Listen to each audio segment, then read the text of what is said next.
2026 மாசி மாத விஷ்ணுபதி புண்ணிய காலம் என்ன செய்ய வேண்டும்? இந்த ஒரு நேரத்தை தவறவிட்டால் மீண்டும் காத்திருக்க வேண்டிய நிலை வரும். 2026 பிப்ரவரி 13 இது சாதாரண நாள் அல்ல.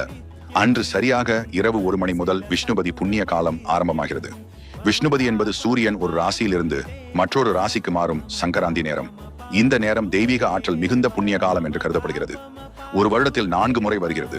மாசி மாதத்தில் சூரியன் கும்ப ராசி சங்கராந்தி நேரம், அது விஷ்ணுபதி புண்ணிய காலமாகும்.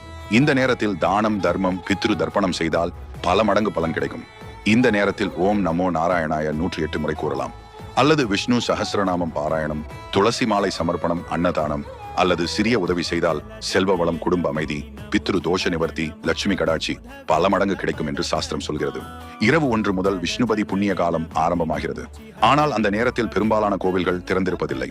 அதனால் அதிகாலை 4 மணி முதல் 6 மணி வரை திறந்திருக்கும் எந்த விஷ்ணு அல்லது பெருமாள் கோவிலாக இருந்தாலும் சென்று வழிபடுவது மிகச் சிறப்பு. இயலாதவர்கள் காலை 10:30 மணிக்குள் சென்று தரிசனம் செய்யலாம். பெருமாள் கோவில் செல்லும் முறை முதலில் கொடிமரத்தை தொட்டு வணங்குங்கள். பிறகுதான் மூலவரை தரிசிக்க வேண்டும். சிவன் கோவிலில் இதற்கு மாறாக முதலில் மூலவர், பிறகு கொடிமரம். பிப்ரவரி 13 அன்று செய்ய வேண்டியது: நெய் தீபம் ஏற்றுங்கள். 27 ஏதேனும் ஒரு வகை மலர்கள் எடுத்துச் செல்லுங்கள். 50 கிராம் கற்கண்டு, 50 கிராம் மஞ்சள், 50 கிராம் குங்குமம். கொடிமரத்திலிருந்து கருவறை வரை சரியாக 27 முறை சுற்றி வாருங்கள். ஒவ்வொரு முறையும் ஒரு மலரை கொடிமரத்தில் சமர்ப்பியுங்கள். கற்கண்டை கோயிலில் உள்ள பாத்திரத்தில் வையுங்கள். மஞ்சள், குங்குமத்தையும் சமர்ப்பியுங்கள். பிறகு மனதார ஒரு தீராத வேண்டுகோளை ஓம் நமோ நாராயணாய என்று கூறி வேண்டுங்கள். அடுத்த விஷ்ணுபதி காலத்திற்குள் பலன் கிடைக்கும் என நம்பப்படுகிறது. வீட்டிற்கு வந்த பிறகு 10 ரூபாய் செலவு செய்து பச்சை கற்பூரம் வாங்கி நகைப்பெட்டி அல்லது பணப்பெட்டியில் வையுங்கள். அன்று காலை முதல் மாலை வரை பால், பழம் உண்டு விரதம் இருங்கள். அரிசி உணவை தவிர்ப்பது நன்று.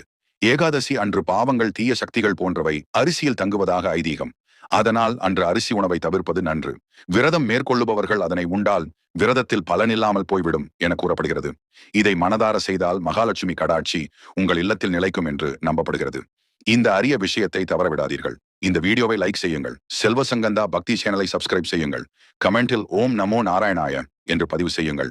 அருள் உங்களை தேடி வரும்.